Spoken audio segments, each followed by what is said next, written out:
بسم اللہ الرحمن الرحیم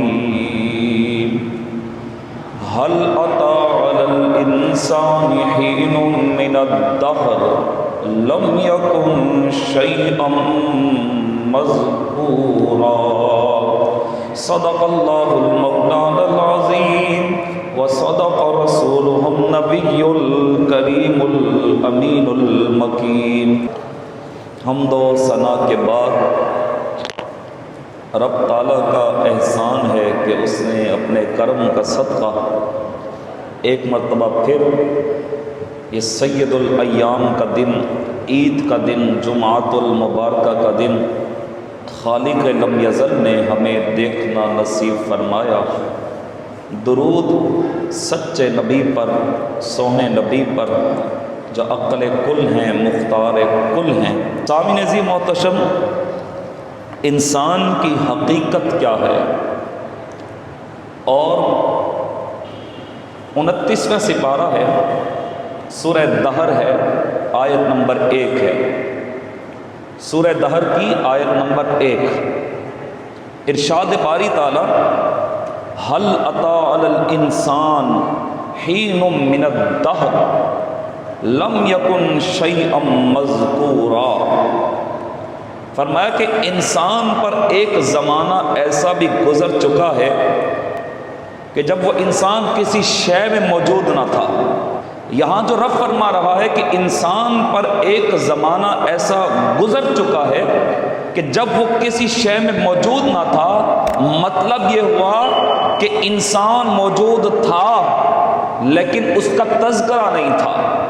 سمجھ رہے میری بات کو؟ انسان موجود تھا، اس کا کسی شے میں ذکر نہ تھا۔ یہ حقیقت ہے کہ جس کا ذکر کیا جائے وہ چیز موجود ہوتی ہے۔ تو تشریح یہ بنے گی، انسان موجود تھا مگر مذکور نہ تھا۔ مذکور کہتے ہیں جس کا ذکر ہوتا ہے، اس کو مذکور کیا جاتا ہے۔ جس طرح ذاکر ذکر کرنے والا، جس کا ذکر کیا جا رہا ہے اس کو مذکور کہا جاتا ہے۔ یہاں رب فرما رہے انسان موجود تھا مگر مذکور نہ تھا۔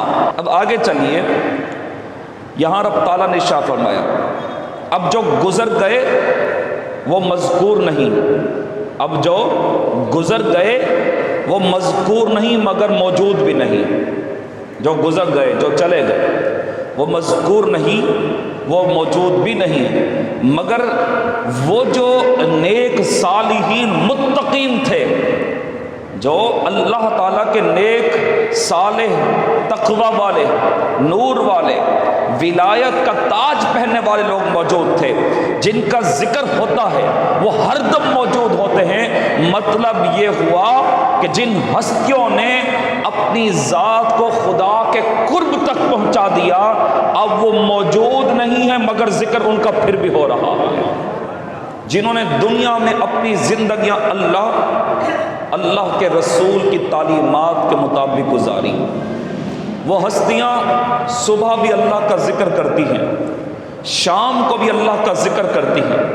ان کی زندگیوں کے شب و روز یاد الہی اور خشیت الہی میں بسر ہوتے رہے، اللہ اللہ اللہ کی صدائیں وہ لگاتے رہے، اور جو ان کے قرب میں آتا گیا اس کو بھی ہاتھوں سے تھام کر خدا کی بارگاہ تک پہنچاتے گئے۔ ٹھیک ہے، اب اللہ تعالیٰ نے ان ہستیوں کے لیے کیا نظام تخلیق کیا، ایسا ڈیزائن کیا کہ عقل حیران رہ جاتی ہے۔ یہ میرے لیے یا آپ کے لیے نہیں، یہ ان کے لیے کیا جو چاہتے ہیں کہ دنیا سے جانے کے بعد اگر ہم موجود نہ ہوں تو مذکور ہو جائیں، اور مذکور کی برکت یہ ہوگی جب مذکور کا ذکر کیا جائے گا خدا اس کو اسی جگہ پر موجود فرما دے گا۔ یہ بڑا لطیف نقطہ میں نے آپ کو دیا ہے، یعنی وہ بظاہر موجود نہیں لیکن اب چونکہ مذکور بن چکے ہیں، ذکر والے بن چکے ہیں، وہ جانے کے بعد بھی جب میں انہیں پکارتا ہوں، رب نے سٹرکچر یہ بنا دیا کہ اب وہ موجود نہ ہونے کے باوجود جب ذکر ہوتا ہے تو اللہ ان کی روحانیت کو وہاں موجود فرما دیتا ہے۔ معلوم یہ ہوا پہلے یہ ہستیاں اللہ کا ذکر کرتی تھی، اللہ مذکور تھا، جب پردے آ گئے اور ان کا وقت وصال تو اللہ نے فرمایا ہم نے یہی تو اسٹرکچر دنیا کو دیا ہے۔ پہلے ایک مقام یہ تھا کہ تم فاعل ہو کر میرا ذکر کرتے تھے، تمہارا وقت پورا ہوا، ہم نے وعدہ کیا تھا تمہارا ذکر ہوتا رہے گا، اب تا دم قیامت اللہ تمہارا ذکر اپنی مخلوق کے زبانوں پر تا قیامت تک جاری و ساری فرما دے گا۔ تو کیا ہوا؟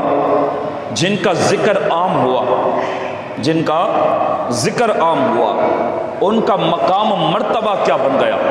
یہ تو حدیث بڑی واضح ہے نا، جس میں کریم آقا صلی اللہ علیہ وآلہ وسلم نے ارشاد فرمایا کہ جب اللہ عطا کی انتہا کر دیتا ہے، ہائے ہائے ہائے، بولو سبحان اللہ، بولو، یہ خالق اور مخلوق کا رشتہ میں آپ کو بتا رہا ہوں۔ اللہ جب اپنی عطا کی حد فرما دیتا ہے، پھر دنیا کے سامنے کوئی بابا فرید بھی آتا ہے، کوئی صابر پیا بھی آ جاتا ہے، کوئی جہانیاں جہاں گشت رحمت اللہ تعالیٰ علیہ آ جاتے ہیں، کوئی عثمان مروندی بن کر آ جاتے ہیں، کتنے ہم اللہ کے ولیوں کا نام لیتے ہیں، کوئی حضرت سلطان باہو بن کر آ جاتا ہے۔